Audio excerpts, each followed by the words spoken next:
This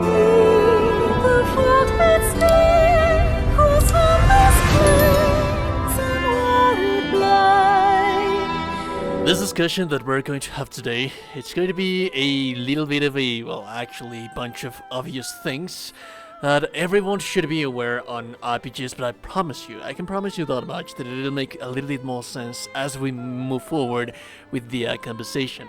And it's just basically about your pawn and rift crystals. We have already discussed about rift crystals and possible endgame that we're going to have in Dragon's Dogma 2. There are things that you need to want to do to make on your first playthrough of Dragon's Dogma 2. And this is necessarily something that you are going to want to do just to be on the safe side of everything, because it is better that you start doing it rather sooner than later. And it's everything revolving around your pawn. You see, there is a system when you use the online features that the game will have. You can share your pawns for new players. Just for new players, what is a pawn? The pawn is the AI companion that you're able to have in your party. They are going to help you fighting the monsters that you're going to find out in the world. And you can have your main pawn, which you're going to be able to create and equip and change everything about him. This is going to be the quintessential part of everything. But now, after that, you can have two more pawns. These two more pawns, they could be like if you're playing offline, which I shouldn't recommend for you to do so. If you're playing the offline version of the game, there's many pawns that are going to have the skills and weapons and so on and so forth, depending on your needs and what is it that you want for your pawn. If you're playing online, you can hire someone else's pawn, which is the pawn, the character, the warrior, the fighter, the strider, anything that they created, and that it is their main pawn. What is so important about this system? Every time you hire someone else's pawn, depending on how long have you been using that pawn, that person that you hired from is going to receive rift crystals. On the same case scenario, if someone hires your pawn, and this is why it is so much important about all of this, when someone hires your pawn, you are going to receive rift crystals from that person. That said, what are the potential uses for rift crystals? One of the uses for the rift crystals is that you can use them to hire higher level pawns. So let's say, for example, that your character is level 50 and you see a pawn that's level 100 and you want to hire it. It's going to cost you rift crystals. How do you get rift crystals? You get them from quests, you get them as an in-game. It's like kind of a microtransaction. It has to be said, it cannot be helped. It is what it is. But the fastest way to get rift crystals is to get someone else to use your pawn. Now, there are several things that you need to have in mind for this to happen, and this is why this is the quintessential part of this video.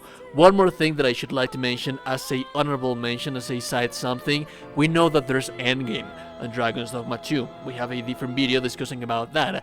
The Endgame in Dragon's Dogma, the original Dragon's Dogma and Bitter Black Isle, it required for rift crystals for you to be able to use the gear, the equipment, to appraise the equipment that you would get back then. I'm not saying that it is going to be the case, I'm just saying that it is worth mentioning so that you could be prepared and you start farming those rift crystals. That being said, what are the best ways for someone to get to hire your pawn?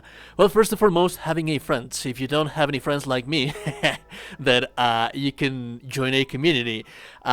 You can join the RPJames community. We are going to be sharing pawns in there. As a matter of fact, I'm going to have like kind of dynamic thingies for us to share the pictures of our pawns and to like kind of dynamic ways to help each other. So that's one of the ways that you can do so.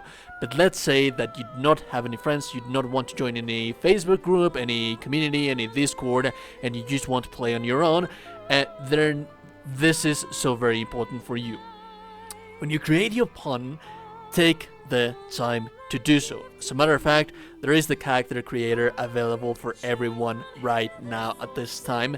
I advise for you to create the most beautiful, lovely pawn that you will ever see. Do not take this for granted. Do not just completely ignore your pawn and just be done with it. give your pawn something special. As a matter of fact, you will know by now that there's many pawns out there. A lot of people have been making like crazy creations for their pawns, like Lae'zel from Baldur's Gate or Kratos from God of War, and so on and so forth. There's actually Timothy as well. So there's many pawns, many outstanding pawns that you will find out there that people has made.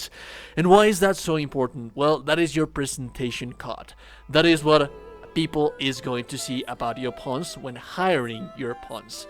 Then they're going to see the skills, and then they're going to see the gear. But if you really want for someone to hire your pawn without knowing you, without being your friends, without joining a community or asking for someone to hire your pawn has to stand out. You need to spend some time, make sure that your pawn, if it's not beautiful, give him something for him to stand out.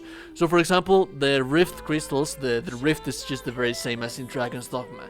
You will see right here that I have a bunch of pawns right here that I don't really care about. The one that stands out the most, at least to my eye, is Eve.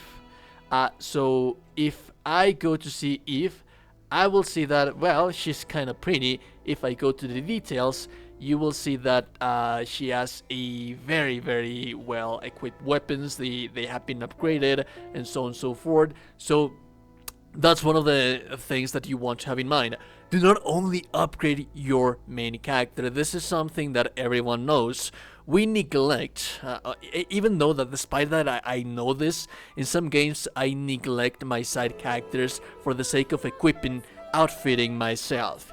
Here, your pawn has the same importance as you, because if we go over to, for example, this pawn, this guy has not been upgraded. So as you can see, I can see the equipment of this pawn. I will never hire this pawn because I don't see anything that's upgraded from this pawn, so I do not want to have this guy in my crew. If I head over to this pawn, let's see what is it that he has. This has some kind of upgrades. So even though if I don't like the looks of this pawn, I know that at least I fancy this thing because he has upgraded gear. Now that being said, if you combine everything and make something really, really outstanding, you will see that at first sight, my character level right now in this gameplay playthrough, it's 45 to 50. This girl, I hired her when I was level 21, and there's something that stands out to me, that she's gorgeous. Like she's just this crimson warrior, this crimson rogue, this crimson ranger, and she is just lovely. She looks lovely. She has everything that I like when it comes to looks. So if I go to the equipment that she has, all of the equipment that she has, it's fully maxed out. It might not be endgame gear equipment, but still you see that the person that made this pawn used low-level equipment, like for example the rusted weapons are very good, at least in Dragon's Dogma, because they apply poison. So you see the effort and care that this person placed upon this pawn, and I promise you, I can assure you that this guy should be bathing in Rift crystals. On the other hand, the equipment is also a nice thing. I think that this girl is nice. She is indeed nice, but what stands out the most about this thing is that she has the Carrion equipment, the Carrion gear. I do not know how did they manage to get this thing. This is endgame gear with a low-level character, but regardless of that, as soon as I saw this girl, I thought to myself, I'm going to have this girl. I need to have this pawn in my crew because of the equipment. So those were the two main reasonings. I thought that they looked cool. I think that I enjoy having them in my crew.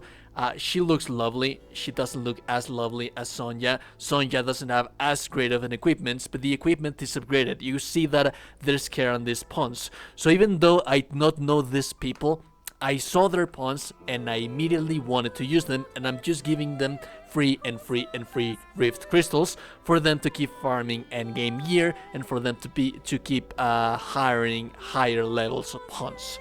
So that is why it's so important for you to actually take care of your pawn. Make it beautiful. If you're not going to make it beautiful, make something that stands out about your pawn, and take the time to actually equip, outfit your pawn, and upgrade as much as you can the equipment of your pawn, because that is going to be the difference the main reasoning if you're going to receive Rift Crystals from other characters, other people in the world, or not.